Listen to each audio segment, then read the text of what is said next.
Sitting here with, I guess I would call you the man of the hour, Really? Scott Wow. Pemberton. Cool. I Nice. mean, I'm going, Nice. how long? I was ready to go tell Terry Courier over at Music Millennium, Yeah. let him go now. Yeah. He's promised to me, and I must speak to him at least for 5 minutes. Hey, I've got to congratulate you on the most unique guitar style. I mean, I would imagine that there are other people out there that have it, but when you were really beginning to play, when was the first time you picked up that guitar? That one specifically, or the Not guitar that one, in general? a guitar in general, to get the feel of it and start. I started on playing my dad's guitar a little bit when I was like 15. Yeah. And I didn't really embrace it. That's pretty late. It was like I was like 18 when I started playing it myself. Yeah, and was it like picking and going, oh my God, my fingers are killing me kind of playing, or? No, when I started on, it was love immediately. I Right. was like, this is what I do. Yeah, and you could tell Yeah. that was like innate and something in you, right? Pretty much. Yeah. Yeah. I played the saxophone before that, which I loved, but it was not like home, Right. And then plunking around on my dad's guitar. It was when I got my first guitar that I was just like, this is it. Do you remember what that first guitar was? It was a red American Stratocaster. Right on. Yeah. Well, what was the music that you were listening to? That's the other thing, because you really rock out there. Yeah. I mean, I can't even, it's like a hybrid thing. Yeah. I mean, when I first started, I was definitely listening to like rock, like Hendrix and like I was The Usual Suspects. I was a child of the 90s. It was like grunge, Nirvana Sure. and Mudhoney but for me, like, I'm really attracted to styles that I don't understand.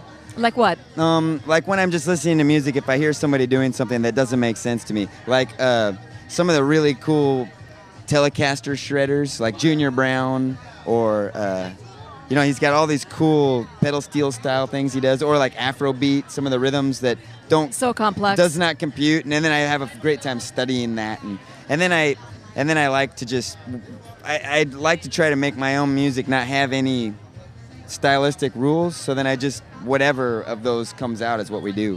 I've been hearing that a lot, and this is like day 3 at the Blues Festival, and I talked to Alan Stone yesterday. Oh, nice. And if you know. Yeah, he played. Yeah. We were just at High Sierra last weekend. He was there, or yesterday. And my favorite thing that he said when we were talking yesterday was that music takes the wheel for him. Mm-hmm. He doesn't try to steer it. And Yeah. I'm hearing you say the same thing. Yeah, I mean that's what I try to. I just listen. I feel like songs are just floating out there.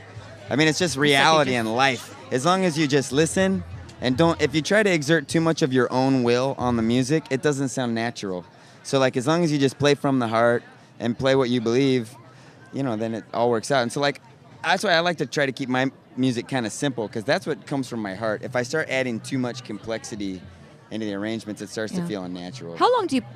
What's your practice schedule? I mean, how long in a day do you play actually? Well, it depends on my life at time. Like right now, like say this, when I'm on tour, it's like I really enjoy practicing while we travel. Like so, like I get my seat, and I've got my stuff, and I practice, and so I don't know. It depends on how long we're driving, 4 or 5 hours maybe in a day or something. Yeah, and then when we're home, I've got all my house duties and stuff. I don't always practice. House as much, duties. Name a duty for someone like you. Well, I handle all our business for one thing, like all our booking, publicity. That's like me right now. Yeah. So that's busy. It's like It is. It's been in this next phase of what I do.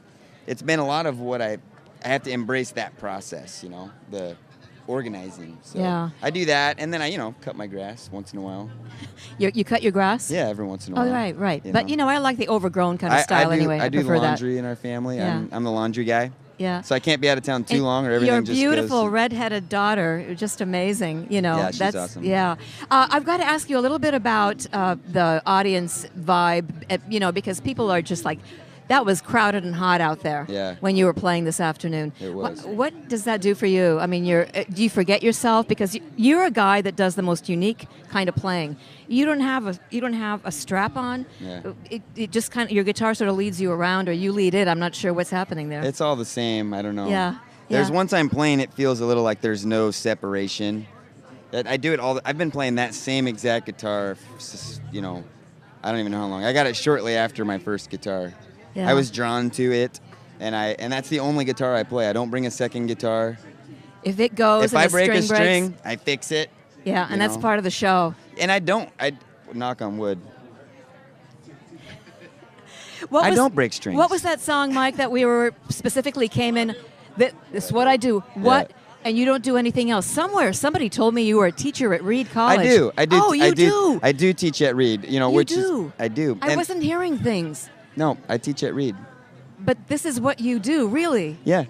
But you do that too. Well, I mean, it's a song, you know.